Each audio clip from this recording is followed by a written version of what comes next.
दर्शकवृन्दहरू अहिले हामी यो नुवाकोट जिल्लाको विदुर नगरपालिका वडा नम्बर 2 को यो दरबार क्षेत्रमा छौं। यो दरबार नेपालको प्राचीन तथा ऐतिहासिक दृष्टिले अत्यन्त महत्त्वपूर्ण रहेको छ। राजा पृथ्वीनारायण शाहले 1801 मा नुवाकोट विजय हासिल गरिसकेपछि यसै दरबारबाट देशको शासन सत्ता सञ्चालन गरेका थिए र काठमाडौँ उपत्यका विजय गर्ने रणनीतिक केन्द्रको रूपमा यो दरबारलाई लिएको थियो।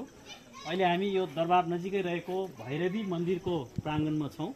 यो मन्दिर यहाँको धार्मिक दृष्टिकोणले महत्त्वपूर्ण मन्दिर हो र यो मन्दिरमा विशेष गरी यो सिन्दुरे जात्राको अवसरमा भैरवीको रथ यहाँबाट निकालिन्छ र यो त्रिशुली र तादी नदीको सङ्गम स्थलमा रहेको जालपा देवीको मन्दिरसम्म यो रथलाई पुर्याइन्छ र यो जालपा देवी र भैरवी देवी यसलाई दिदी बहिनीको रूपमा मानिएको हुनाले यी दिदी बहिनीको भेट चाहिँ सिन्दुरे जात्राको अवसरमा गराउने प्रचलन यहाँको रहेको छ र यो पृथ्वीनारायण शाहले काठमाडौँ उपत्यकामा आक्रमण गर्नु पूर्व यसै मन्दिरमा प्रार्थना गरेर विजयको चाहिँ लागि प्रार्थना गरेका थिए भन्ने इतिहास छ।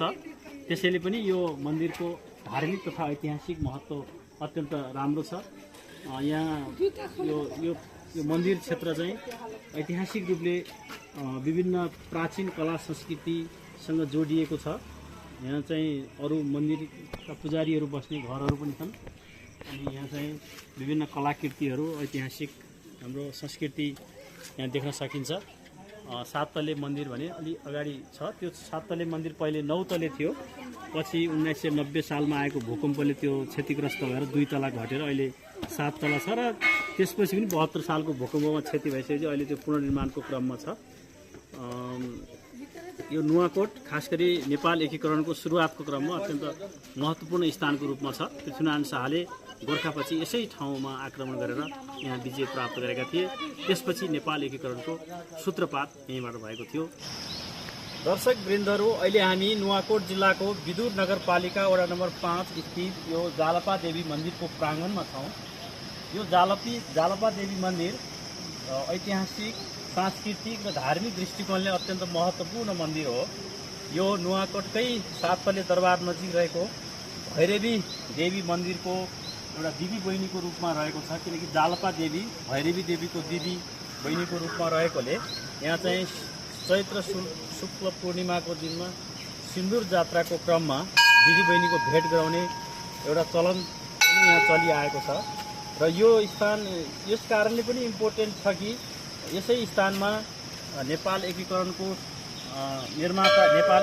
सूत्रधार राष्ट्र निर्माता पृथ्वीनारायण शाहको समाधि स्थल पनि यो यता पछाडिको भागमा रहेको छ। विशेष गरी यो त्रिशुली र तादी नदीको सङ्गम स्थलको रूपमा रहेको छ र यसै स्थानमा विक्रम सम्वत 1831 साल माघ 1 गते राजा पृथ्वीनारायण शाहको यसै स्थानमा निधन भएपछि अन्तिम दाह संस्कार यहाँ गरिएको थियो। त्यो कारणले पनि यसको एउटा ऐतिहासिक महत्त्व रहेको छ र यो अत्यन्त मनोरम स्थानमा रहेको छ।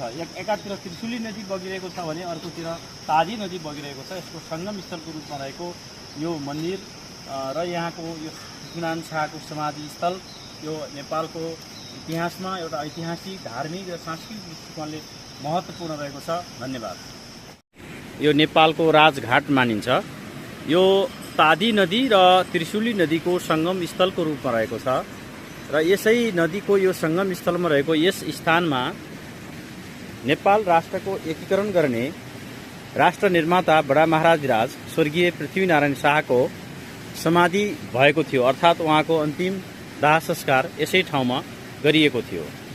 राष्ट्र निर्माता पृथ्वीनारायण शाहको जन्म 1779 साल पौष 27 गते भएको थियो भने राज्यरोहण 1779 चैत्र 25 गते भएको थियो र उहाँको देवासन विक्रम सम्वत 1831 साल माघ 1 गते यही देवीघाट नुवाकोटमा भएको थियो र यही स्थानमा उहाँको अन्तिम दाह संस्कार गरिएको थियो। यसलाई अहिले यहाँ यो एउटा ढुङ्गा देखिन्छ, यही ढुङ्गामाथि उहाँको अन्तिम दाह संस्कार गरिएको थियो। यही यो एउटा समाधि स्थलको रूपमा रहेको छ। यता देख्न सक्छौँ हामी यो तादी नदी हो भने यता अलि ठुलो बग्ने यो त्रिशुली नदी हो। यो मनोरम सुन्दर दृश्यले भरिएको यो देवीघाट क्षेत्र धार्मिक तथा ऐतिहासिक दृष्टिले महत्त्वपूर्ण रहेको छ। यहाँ जालपा देवीको मन्दिर रहेको छ, जुन चाहिँ भैरवी मन्दिरको बहिनीको रूपमा चिनिन्छ। अर्थात् जालपा देवी र भैरवी देवी दिदी बहिनीको रूपमा रहेकोले सिन्दुरे जात्राको दिन यी दिदी बहिनीलाई रथयात्रा मार्फत भेटाउने चलन पनि रहेको छ। आज हामी बिहानै यो स्थानमा आएका छौँ र यहाँको धार्मिक तथा ऐतिहासिक महत्त्व बुझ्न यहाँ आएका छौँ। यो एउटा ऐतिहासिक स्थल हो। यसरी चाहिँ यो मन्दिर यहाँ देख्न सकिन्छ,